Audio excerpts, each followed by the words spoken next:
Gadewch i ni weddio. Diolch yn i ti o Dduw am y fraint o cael dod at y ti unwaith eto ac yn llawenhau bob un tro yn bod yn gallu dod yn hyderus o flaen o'r seddfainc yn gwybod mae gorseddfainc o ras yw hi a bod na groeso i rai fel ni hyd yn oed. Gan ein bod yn dod trwy enw a thrwy heiddiannau dy fab yn gwaredwr yr arglwydd Iesu Grist. Felly o Dduw i ni yn diolch yn bod yn gallu dod a'n mawl a'n deisyfiadau ac yn gofyn i ti i drigarhau wrthym o'r newydd i ddod i'n plith, i fendithio ac i beri y bydd na ffrwyth i'w weld. A byddwn ni yn cael gweld pobl yn dod o dywyllwch i oleuni. Trigarhau wrthym, tywallt y lan ysbryd arnom. I ni gofyn hyn o'r trwy enw ac heiddiant i'n harglwydd Iesu Grist. Amen. Cyn i ddarllen o air Duw chydig o gyhoeddiadau, eich atgoffa o'r hyn sydd ar gael ar wefan Nghapel y Rhath. Hyn sydd wedi bod noson o garolau, mae modd i chi i fynd i'r wefan ac edrych ar yr oedfa honno os na gawsoch chi gyfle yn barod. Pob un o'n hoedfa yn dal ar y wefan ac ar YouTube, felly croeso i chi i fynd yno. Hefyd, fe fyddwch chi yn gallu gweld egluro'r efengil, astudiaethau Beiblaidd yn dilyn llyfr J.C. Ryle. Hefyd, emynau'r efengil, myfyrdodau byr o emynau Cymraeg. Yn gobeithio hefyd, ar ddydd Llun a dydd Iau yn arwain i fyny at y Nadolig y byddwn ni yn gosod carolau'r efengil. Byddwn ni'n rhoi myfyrdodau byr o'r carolau Cymraeg. Ac felly fe fydd yr un cyntaf i ni'n bwriadu gosod ar y wefan y fori. Hefyd wrth gwrs ein hoedfawn arferol ar y Sul am hanner awr 3 ac yna wrth i'r Nadolig ddod ar noswyl y Nadolig Rhagfyr 24 yn hwyr yn y nos am chwarter wedi 11 fe fyddwn ni'n gosod croesawu'r Nadolig ac fe fydd yr oedfa honno eto ar-lein yn unig. Wel, gadewch ni ddarllen o air Duw o lyfr Jeremeia. Penod 50 ac yn dechrau'n adnod 17. Jeremeia 50 adnod 17. Fel dafad ar wasgar yw Israel. Llewod a'i hymludiasant ymaith.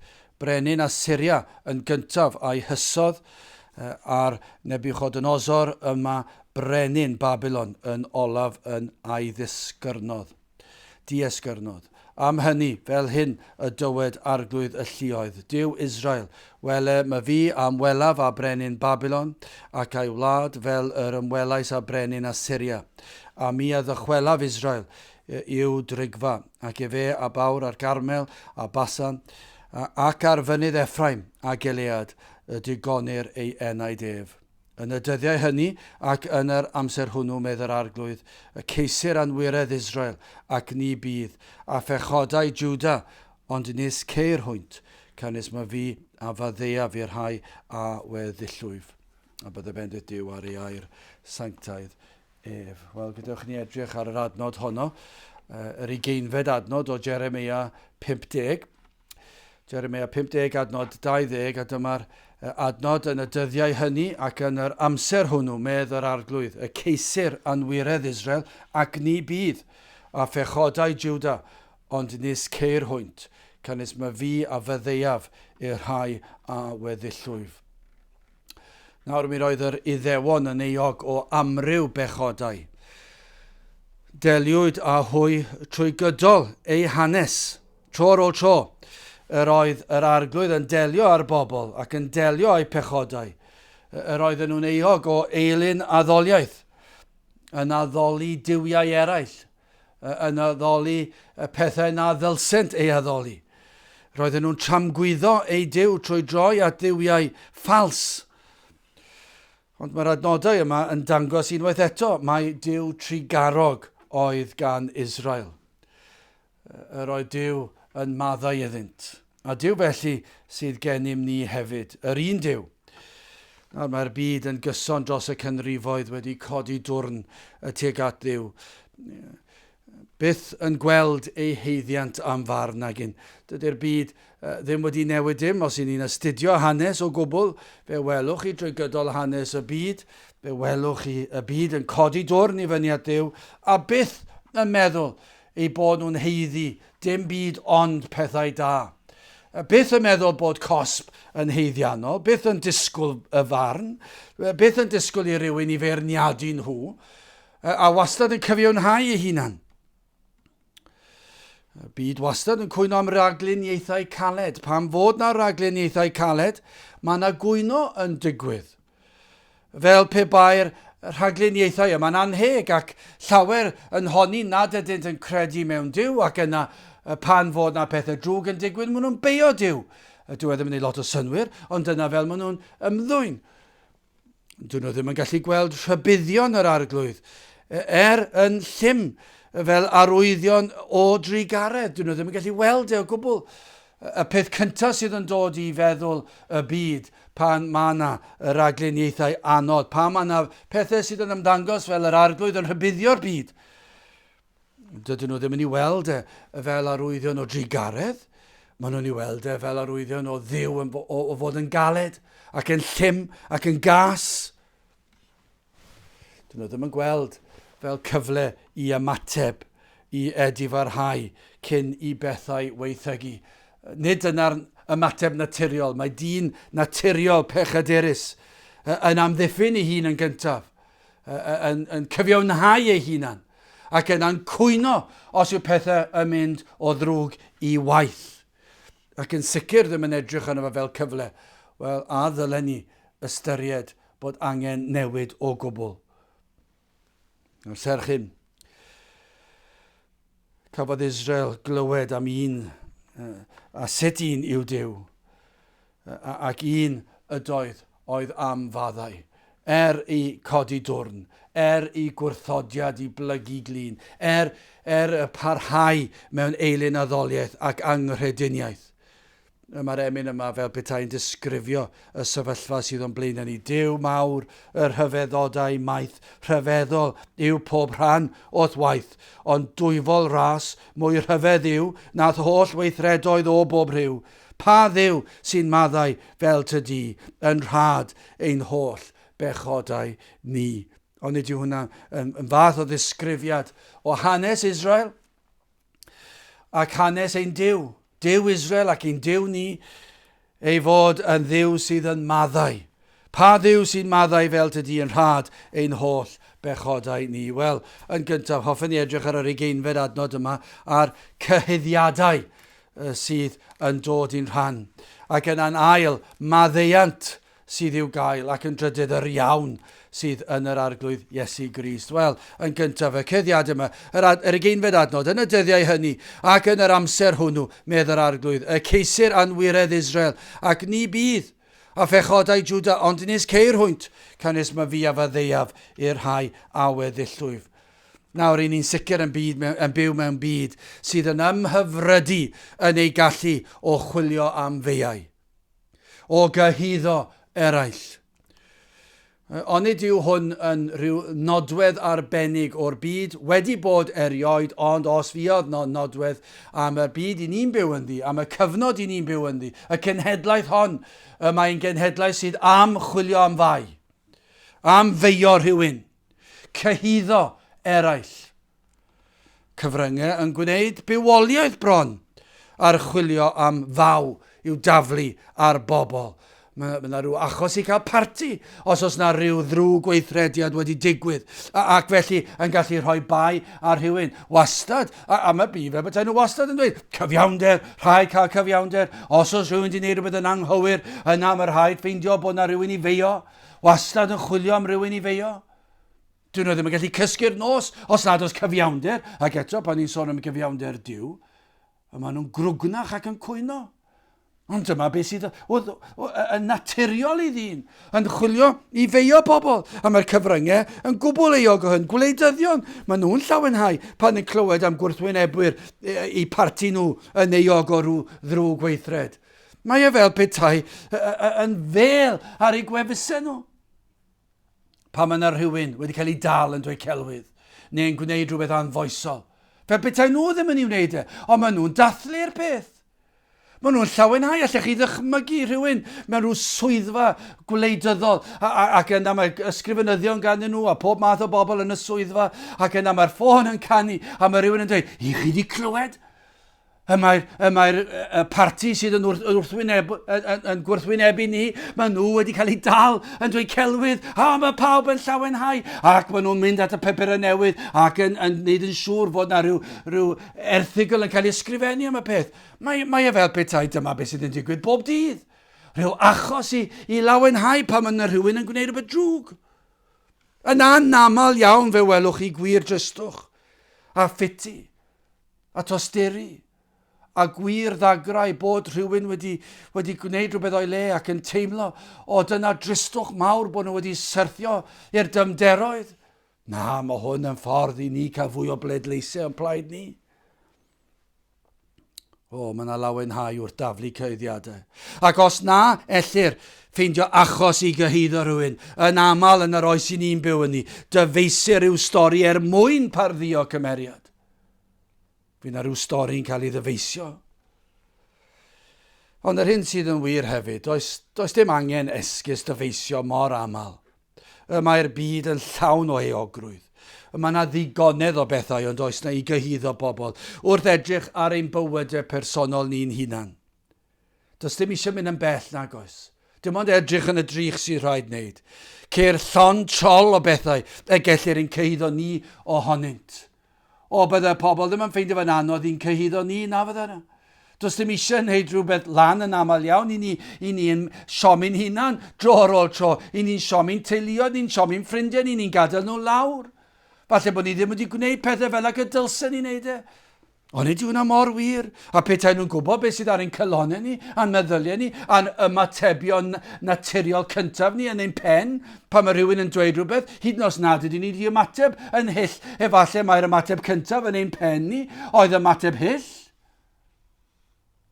Petai nhw'n gwybod beth sydd yn wir ohono ni, bydden nhw ddim eisiau nabod ni. Does dim angen chwilio'n bell nag os nac mynd yr ifanwl. Ond mae'r adnod hon yn disgrifio'r chwilio yma am anwireddau Israel. Y ceisir anwiredd Israel a phechodau Juda. Y bydd na rai yn chwilio am anwiredd Israel ac yn chwilio am bechodau Juda. Mae gennym gyhyddwyr diri ond oes na. Fel roedd gan Israel, fel sydd gan ni Satan ei hun i ddechrau. Yn y dydd ofnadw hwnnw lle byddwn oll yn atebol, bydd yr un drwg yn gallu cyhuddo ni o bob un camwedd posib. A fydd e'n atgoffa ni o'n balchder. Y modd yr oedden ni'n byw bywydau o ragryth ac o dwyll.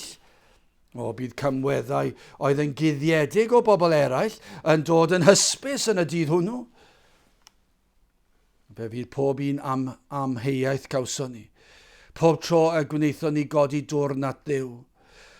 Bydd yr arch gyhuddwr, Satan ei hun, wedi bod wrthi yn chwilota'n fanwl am gyhuddiadau i'w gosod yn ein herbyn ni, am bob un methiant i ni'n euog ohono, am bob un trosedd, os yn fach neu'n fawr yn ein tîb ni. Fe fydd yn ein cyhuddo ni, mae'n cyhuddo ni nawr, ac fe fydd yn ein cyhuddo ni. Fe fydd yn mynnu ein bod yn eiddoedd o fe. Dwi ddim eisiau'n gadael ni fynd. Mae e'n dweud i chi'n bechaduriaid, i chi wedi gwneud hyn ar llall, a fydd e'n gallu ffeindio pentwr o bethau i'n cyhuddo ni ohono nhw. A dim pethau sy'n cael ei gwneud i fyny, y gwirionedd amdano ni. Ac yna gallwn ni ddweud, fydd yna elynion yn ein cyhuddo ni. Bydd rhain yn fwy na pharod i godi a datgan hyn sydd yn wir amdano ni. Pechodau'n ieuenctid ni. Fe fydd na elynion. Fydd yn barod i gyfeirio at pechodau a wnaethon ni tra'n ifanc. Pechodau'r gorffennol. Pechodau yr oeddem yn bwriadu ei wneud mewn gweithred, ond falle ddim wedi gwneud nhw, ond oeddwn ni'n dyheu amdani nhw, a petai ni wedi cael hanner cyfle, mi fydden ni wedi siwr o fod. Mi fydd rhain ein gelynion yn ddiwyd yn chwilio am bethau i'n cyhuddo ni. Ac yn sicr, os y'n ni'n grefyddol, mwy o reswm i chi yn euog o hwn ac i chi'n honni eich bod chi'n Gristion. Fydd na gyhuddiadau fydd. Y ceisir anwiredd Israel a phechodau Juda, ond hefyd fydd ein cydwybod ni wrthi yn ein cyhuddo ni ac yn chwilio am bethau, yn chwilio am ddyfal dydd a nos. Ond nid yw'r cydwybod yn gallu gwneud hynny? Ond hyn sydd yn driennus am gyflwr dyn ac am ein cyflwr ni, bydd Satan ein gelynion, ein cydwybod yn chwilio, ond ni bydd rhaid chwilio'n bell. gan ein bod ni'n rhoi ar blat i Satan, gan bod ni'n rhoi ar blat i'n gelynion, ac mae yna ddigon yna i'n cydwybod ni, i'n pigo ni, dydd ar ôl dydd, nos ar ôl nos. Pam? I ni'n euog. Yr oedd yr Iddewon yn euog o eilyn addoliaeth ac o wrthod y Meseia. Dyna i chi bechodau, erchill. Ond felly sydd yn wir ohonom ni hefyd. Dyna sydd wrth raidd ein pechodau ni oll. Fi a chi sydd yn gwrando. Dyna sydd wrth raidd ein pechodau ni gyd. Eilyn addoliaeth. I ni'n addoli'n hunan, os nad i ni'n addoli diwiau eraill a materoldeb a crefyddau eraill, os nad i ni'n euog o hynny, ni'n euog o addoli'n hunan, o falchder, ac hefyd o wrthod y Meseia, o wrthod Iesu Grist. I ni gyd yn euog, dyna'n sydd yn naturiol ohono ni. Mae yna rhyw eilyn addoliaeth yno ni. Ni'n gwybod bod angen addoli rhyw fath o ddiw, a beth i ni'n gwneud? I ni'n gwneud i ni fyny'n hunan, ac yn aml iawn ni yw'r diw i ni'n addoli, a materoldeb, a pob math o bethau. Ac yna, i ni'n euog o wrthod y Meseia, o wrthod mab Duw. I ni'n erinio'n yr un cwch ar Iddewon ei hun. Ac yn i ddyfarn, byddai'n cyfeillion hyd yn oed yn gorfod tystio. Mae gwir yw'r cyhyddiadau yn ein herbyn ni. O, mae yna ddigon o dystiolaeth. I'n condemnio ni am byth. Does dim eisiau chwilio'n bell i ddod o hyd i bechodau i ni'n euog ohonynt. Ac yn euog hyd tragwyddoldeb. O, gydewch ni symud ymlaen te yn ail, Maddeuant, mae'r adnod yn dweud y geiriau yma, yn y dyddiau hynny ac yn yr amser hwnnw, medd yr arglwydd, y ceisir anwiredd Israel, ac ni bydd a phechodau Jwda, ond nis ceir hwynt, canis mae fi a faddeuaf i'r rhai a weddillwyf. Yr hyn mae Jeremeia yn llawenhau amdano wrth gyhoeddi'r gwirioneddau yma, bod Maddeuant i'w gael. Dyna beth mae'n dweud.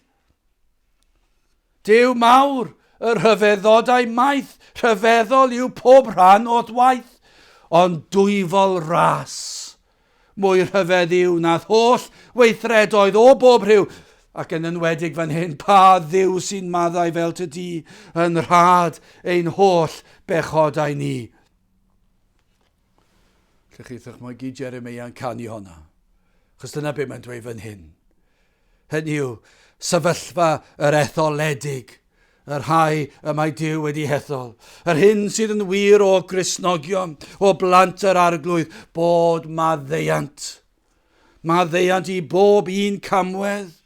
Dyna yw neges pob un o'r proffwydi. Dyna oedd y proffwydi yn proffwydo amdano. Roedd yn proffwydo am Iesu Grist, ond y neges o'n nhw'n dweud oedd bod Iesu Grist yn dod i wneud beth? I faddau eich pechodau chi. Dyna beth oedd eu pwrpas nhw. Fod Duw yn anfon i fab i ddelio gyda'ch pechodau, a fydd e'n maddau, fydd e'n darparu ffordd, fydd e'n bosib i Dduw i faddau. Dyna chi broblem oedd gan Dduw. Oedd Duw yn berffaith, a Duw yn gallu edrych ar bechod, Duw yn gallu caniatáu ni fynd i'r nefoedd, ac roedd ganddo fe broblem oherwydd ei gyfiawnder e. Rhai delio gyda pechod, ond dyma beth sy'n rhyfeddol, bod e wedi darganfod ffordd y gall e faddau, a dyma yw gras. A dyna oedd neges Jeremeia, dyna oedd neges Eseia, dyna oedd neges y proffwydi, bod Duw yn un sydd yn maddau, yr holl chwilio am feiau, yr holl gyhyddiadau sydd i'w gael, y mae safle'r Cristion yn un arbennig. Ni fyddant yn gallu dod o hyd i un camwedd y bydd yn dal dŵr mewn llys barn. Mae'n anodd dychmygu'r peth, ond diw, pan ni'n nabod yn hunan, ac yn ystyried hefyd y pechodau ni ddim hyd yn oed yn gwybod amdanynt. Ac i ni ddim yn gweld difrifoldeb ein pechodau ni, ond o'r hyn i ni'n ei ddeall, mae tu hwnt i ddychymyg fod modd maddau'r cyfan, ond dyna beth yw neges yr Efengil. Fi dim un camwedd yn gallu dal dŵr mewn llys barn, dim un cyhyddiad. Yn y dydd ofnadw hwnnw, na fydd un pechod ganddynt i gyhyddo'r pechadur y Cristion ohono. Fi dim un yn gallu, fi Satan ddim yn gallu, fydd yn gelynion ni ddim yn gallu, fydd yn cydwybod ni ddim yn gallu. Pan y chwiliant, be mae Jeremeia yn dweud, ni chan fyddant yr un. Gai ofyn, oes yna un sydd yn gwrando? Y mae eich pechod yn pwyso mor drwm ar eich enaid, i chi methu maddau eich hun. Ond nid yw hwnna'n sefyllfa y mae yna llawer wedi brofi. I ni ddim yn gallu maddau'n hunan am ein pechodau. Cymaint yw'r baich, ni wyddwch bal i baleu droi, y mae'r eogrwydd yna fel mae Pantycelyn yn dweud, fel mynyddoedd byd, mae yn pwyso'n drwm ar yr enaid. A mae'r cyhuddiadau yn dod o bob cyfeiriad. Os na un yn gwrando, yn rhyfeddu y gallwch fod mewn sefyllfa lle ni all un cyhuddiad ei osod ger eich bron. Fod e'n bosib na all Satan eich cyhuddo chi, na all eich gelynion eich cyhuddo chi, na all eich cydwybod eich cyhuddo chi yn y dydd ofnadw hwnnw. Ydych chi'n credu fod e'n bosib? Wel, dyma be mae gair Duw yn dweud, ydy mae e'n bosib. Mae e'n bosib na ellir cael un cyhuddiad, dim un cyhuddiad o unrhyw bechod. Falle bod chi'n dweud, ond chi ddim yn gwybod pa pechodau dwi wedi wneud. Ond dyma be mae gair Duw yn dweud, nid fi sy'n dweud hwn, gair Duw sydd yn dweud. Fod maddeuant i'w gael, a maddeuant llawn, yng ngolwg y barnwr, y Duw holl alluog, na fydd yn gallu gweld yr un pechod. Pan fydd Duw yn edrych arnom, na fydd yn gallu gweld dim un o'n pechodau. Fydd y cyfan wedi cuddio, na fyddwch chi'n atebol am yr un, y bydd yr enaid sydd yn llawn llygredd a bryntni pechnod yn wynach na'r eira yn ei olwg e. Dyna be mae'n dweud. Na fydd un droed gan y gyfraith i sefyll arni. So felly pan bydd y gyfraith yn dod i fyny a perfeithrwydd wedi cael ei ysgrifennu ar draws y gyfraith. Perfeithrwydd yw'r safon. Ac eto, na fydd un cyhuddiad o'r gyfraith yn gallu osod yn eich erbyn chi. Ni fydd cyhuddiad cyfreithiol yn ein herbyn o dorri cyfraith Duw. Ei fod yn bosib bod mewn sefyllfa fel pe na byddem erioed wedi pechu. A byddwn ni'n gallu sefyll ger ei fron fel rhai sydd yn llwyr berffaith. I fod fel un sydd mewn dyled enfawr, ac yna i fod fel un sydd heb unrhyw ddyled. Lle gynt yr oedd yn un ddyledus, ond yna yn sefyll ger bron Duw, nad oes dim dyled gennym. Y cyfan wedi dalu, dim un ceiniog o ddyled ar ôl, i fod mewn sefyllfa nad yw ein cydwybod hyd yn oed yn gallu'n cyhuddo ni. Cydwybod sydd yn gwybod pob un cyfrinach tywyll ymherfeddion ein heneidiau ni, ac eto, chwilio am feiau, ni bydd llwyddiant, gan ni ellir dod o hyd i un pechod, y gellir condemnio ein heneidiau ni. Mae'n swnio'n rhy dda i fod yn wir yn diwedd. Ond dyma beth y mae Jeremeia yn dweud, bod maddeuant i'w gael. Fod posib i'r enaid i fod mewn sefyllfa fel petaiau erioed wedi pechu o'r blaen. I enaid sydd yn llawn llygredd a bryntni yng ngholwg Duw i fod yn wynach na'r eira. Ac na all unrhyw un dod o hyd i unrhyw beth i'n cyhuddo ni amdano. Dyna chi sefyllfa i fod yn ni. Wel, gadewch i ni symud yn drydydd yr iawn. Sut felly gall hyn fod? Dyna'r cwestiwn. Achos mae'n swndio y rhy dda yn diwedd. Mae'n swnio'n amhosibl. Pan ni'n ystyried ein pechod yn ni, a rai bach os oes na fath beth, a rai mawr. A rai yn ferthol, a rai sydd fel pwysau anfedd ar ein heneidiau ni. Sut felly gall Satan fethu dod o hyd i un camwedd i'n gyhuddo'n heneidiau ger bron Duw holl alluog? Sut gellir osgoi'r cyhuddiadau'n gelynion pennaf? Sut gallwn ni dywelu'n cydwybod ein hunan? Sut fod e'n bosib i ni dywelu'n cydwybod ein hunan? Ac dwi'n meddwl un ateb sydd ar ateb yw Iesu Grist. Yn y dyddiau hynny, ac yn yr amser hwnnw medd yr arglwydd, y ceisir anwiredd Israel, ac ni bydd, fydd dim anwiredd i'w gael. A phechodau Juda, ond nis ceirwynt, fydden nhw ddim yn gallu dod o hyd i'w pechodau nhw, eilen addoliaeth, gwrthodiad o'r Meseia, fydden nhw ddim yn gallu ffeindio nhw. Pam? Cynnes mae fi a faddeuaf i'r rhai a weddillwyf. Dyna chi eiriau, dyna berlau o eiriau, ond nis ceirwynt. Ni fydd yr un i'w weld, Ni ellir llusgo un cyhyddiad I fyny o'r pydew erchill. Ni all neb ddod o hyd I un camwedd. Pam? Canis ma fi a faddeiaf i'r rhai a weddillwyf. Mae'r arglwydd yn maddau'r cyfan. Nid yw yn dweud na fydd pechod ynom. Nid yn dweud y byddwn ni'n rhydd o bob pechod. Gan mae pechaduriad I ni. A ni dal yn pechaduriad. Fel Cristnogion, ni dal yn pechaduriad. Dydyn ni ddim yn stopio pechu. I ni am stopio pechu, dyna arwydd o fod yn Gristion, yna edifeirwch ac yn parhau fod. Ac mae yna dor calon pan I ni yn gadael yr arglwydd lawr. Ac mae'n arwydd o'n cysineb o bechod, ein bod ni'n iddo. Ond I ni dal I fethu. Dydyn ni ddim yn dweud fydd Cristion yn stopio pechu. Ond yr hyn o ddywed, ni fydd yr un yn gallu dod o hyd I reswm un cyhyddo ni. Fydd dim cyhyddiad. Ni bydd yr un cyfaill gelyn yn gallu dod o hyd i'r un pechod I ni'n eog ohonynt. Ni fydd ein cydwybod hyd yn oed yn ymdrechu, ond bydd ateb dro ar ôl tro canis ma fi a faddeiaf i'r rhai a weddillwyf. Mae'n maddau'r cyfan. Ni bydd ein pechodau arnom ni yn y dydd hwnnw.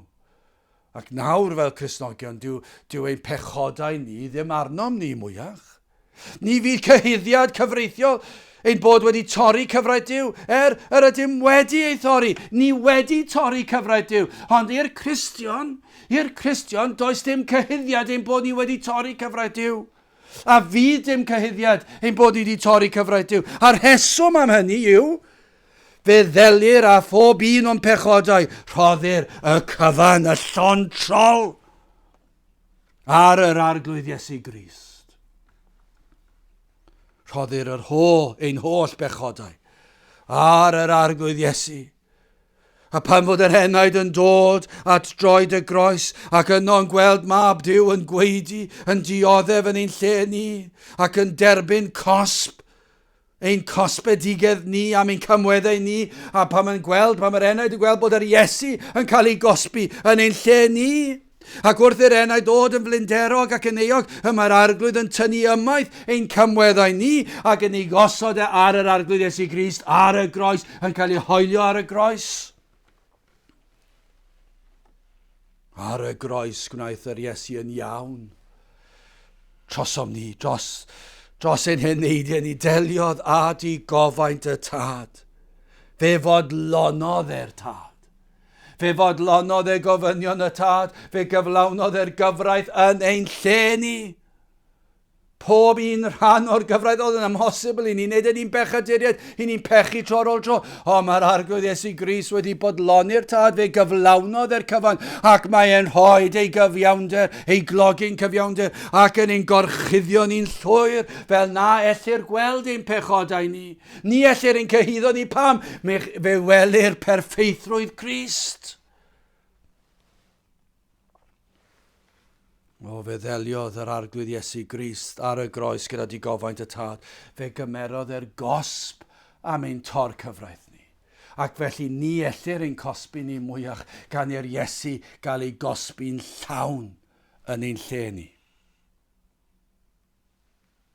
Mae'r emyn yma'n dweud y cyfan yn diwedd. Cael trefn I faddau pechod yn yr iawn. Mae iachawdwriaeth barod yn yr iawn, yn yr Iesu yn diwedd. Ar y groes, mae'r ddeddf o dan ei choron. Cyfiawnder yn dweud digon, a'r tad yn gweiddi bodlon yn yr iawn. A diolch byth, medd Seion, am yr iawn. Allech chi ddychmygu Jeremeia yn dweud, a diolch byth, medd Jeremeia. A diolch byth, medd yr eglwys, pob Cristion sydd wedi bod, ac I ni nawr os ni'n Gristnogion yn dweud a diolch byth, medd Seion am yr iawn. Y nawr, hen deulu'r gollfan, llawen hawn. Mae'n cymorth ar un cadarn, llawen hawn. Mae galwad heddiw ato, a bythol fywyd ynddo, ni chollir neb a gredo llawen hawn. Gan lwyr ymroddi iddo llawen hawn. O, mae Iesu Grist wedi delio a'n pechod unwaith ac am byth. Mae'n ddatganiad cyfreithiol ond mae wedi wneud. ni ellir ei wrthdroi. Dwi ddim yn bosib gwrthdroi y datganiad yma. Mor bwerus yw gwaed Crist, golchir yn llwyr pob staen. Mor ffyddlon yw Duw i'w air, ni all newid ei feddwl, cyhoeddir, maddeuant, maddeuir pob un o'i bobl, yn llwyr, yn gyfan gwbl, pechodau'r gorffennol, presennol, dyfodol, ac felly pa mae Satan yn ein temtio ni i wangaloni ac i'n atgoffa ni o'n pechodau, beth i ni'n neud edrych i fyny. Mae'r Iesu wedi talu'r pris, mae wedi cymryd y gosb, mae wedi fy ngorchuddio'n llwyr. Does dim modd cyhuddo fe enaid i bellach. Teflir ein pechodau cyn belled ag yw y dwyrain o'r gorllewin. Teflir fel petai i ddymderoedd y moroedd lle ni ellir byth ei canfod. Ni fydd byth yn cofio ein camweddau ni. Fydd yr arglwydd ddim yn cofio ein camweddau ni mwyach. O'r ddyled wedi thalu llawn fel pe nad oedd dyled erioed. Gras yw'r cyfan. Nid o'n heiddiant ni y cawn y fath fendith, ond llwyr o ras yr arglwydd Iesu Grist. Mae'r cyfan o ras Iesu Grist. Gras diw y tad a diw y mab a'r ysbryd glân. Dyma yw iachawdwriaeth, fod maddeuant i'w gael. Os ych chi heb ddod at Grist eto, beth ddylech chi'n neud? A dyma beth sy'n mynd i ddigwydd. Dyma beth sy'n wedi digwydd. Os ych chi'n gwrando ac falle'n dechrau ystyried, fe fi Satan yn dod ac yn sibrwd i'ch clustiau. Amheuon. A fydd yn dweud, wel, nid i ti mae'n pregethu. Dyw'r adnod na ddim i ti. Ti'n gwybod beth ti di wneud. Does dim maddeuant i bechod felly. Ond o ble chi'n clywed hynny? O ble chi wedi gadw? Ddim yn ngair Duw. Satan, tad celwyddau sy'n dweud hynny.